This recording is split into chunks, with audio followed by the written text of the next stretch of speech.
Penguin Random House Audio presents The Dead Ex by Jayne Corry, read for you by Jayne Entwistle.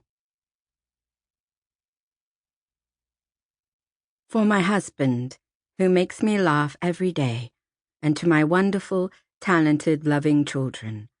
Also to my babies, who light up my life.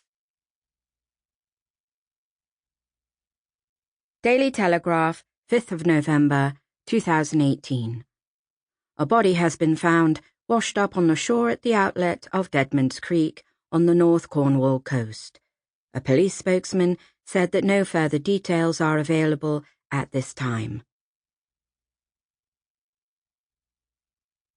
Part 1.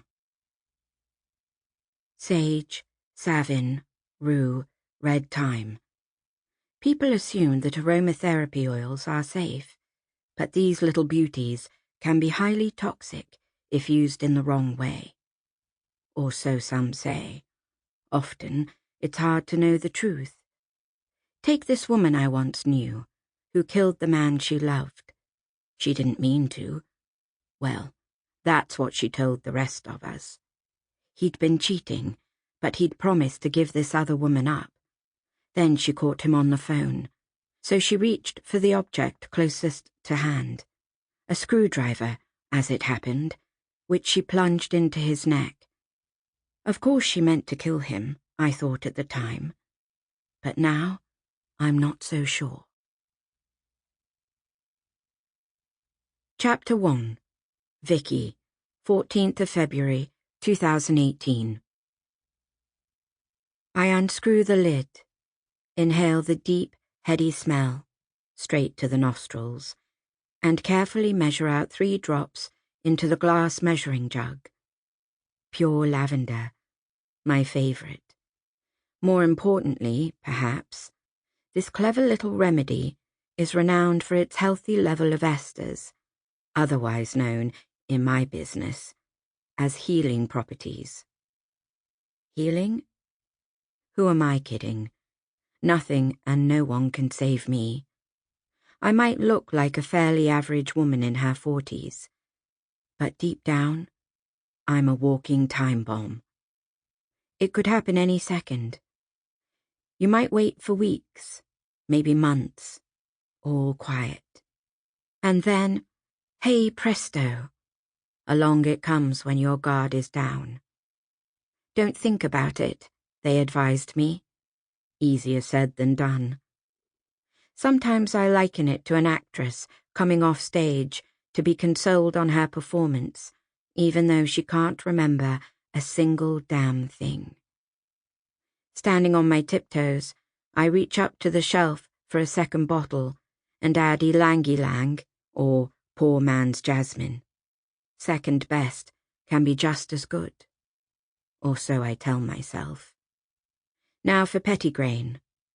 I take down the 3rd vial carefully, remembering the lesson in which I learned that the contents are made from the leaves of the bitter orange tree. Blend with grapefruit? Possibly. It depends on the client. When you've got what I have, you have to find ways to minimize damage. But at the end of the day, if something goes wrong, the ultimate price is death. The oils need to be treated with respect in order to reduce the dangers. I love aromatherapy. Its magic is both distracting and calming. But tonight isn't about me. It's about my new client. Though she's not a fellow sufferer, her face bears similarities to mine, with those soft creases around her eyes, suggesting laughter and tears, and the slightly saggy, soft-looking pouches underneath them, which she has tried to hide with a light reflective concealer. Silently, I admire her peach lipstick. I no longer bother with it myself. I used to always wear beautiful beige to make a point about being feminine. The woman before me has blonde hair, tied back loosely with the odd wisp escaping. What I'd give for a colour like that. The freckly redhead tag from school days still stings, but David had loved it. "My very own beautiful Titian," he used to say. Both my client and I wear brave smiles that say, "I'm fine, really." But she's not, or she wouldn't be here. And nor would I. "I just need something to help me relax," she says. "I've had a lot of stress." It's not my job to be a therapist. Even so, there are times when I want to interrupt and tell my own story to show these women, I've never had a male client, that they aren't alone. Of course, that wouldn't be wise, because it might scare them off. And I need them, not just for my business, but to prove myself. Time to go over my client's medical history. "Are you pregnant?" I have to ask this question, even though her disclaimer form states that, like me, she is 46. It's still possible. She gives a short laugh. "I've already answered all that. Why do you ask anyway?" "There are some aromatherapy oils that aren't suitable for expectant mothers," I say. I move on swiftly. "Do you have high blood pressure?"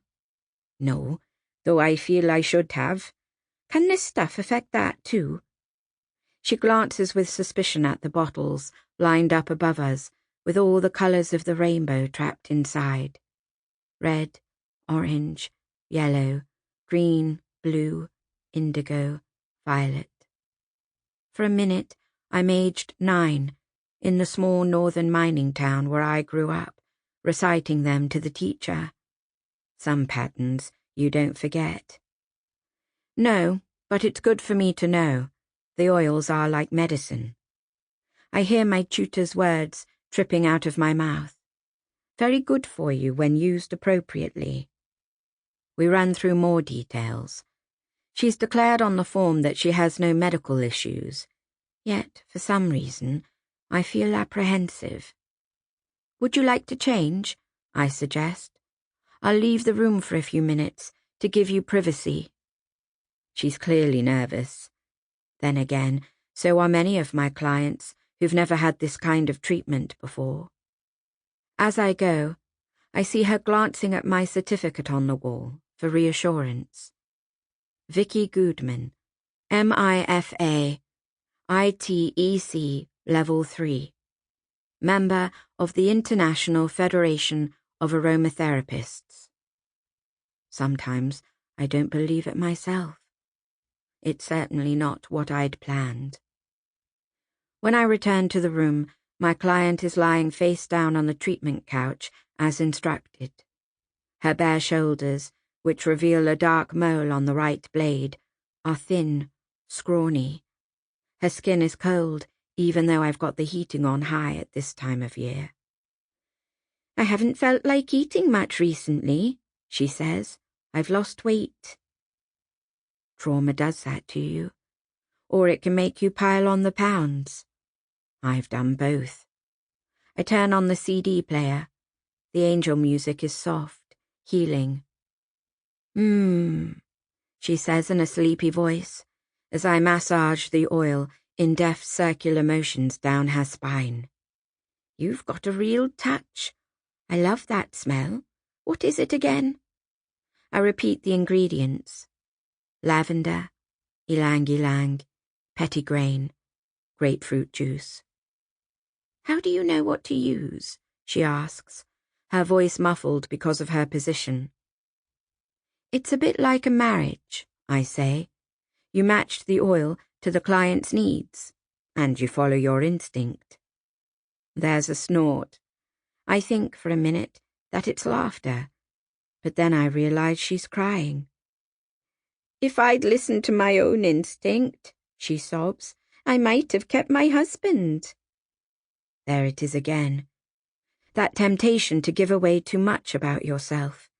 You think you're doing it to put them at their ease, but really, it's giving in to your own need. Afterward, you regret it. The client feels awkward on the next visit, and so do you. It's a business arrangement, not a friendship. Sample complete. Ready to continue?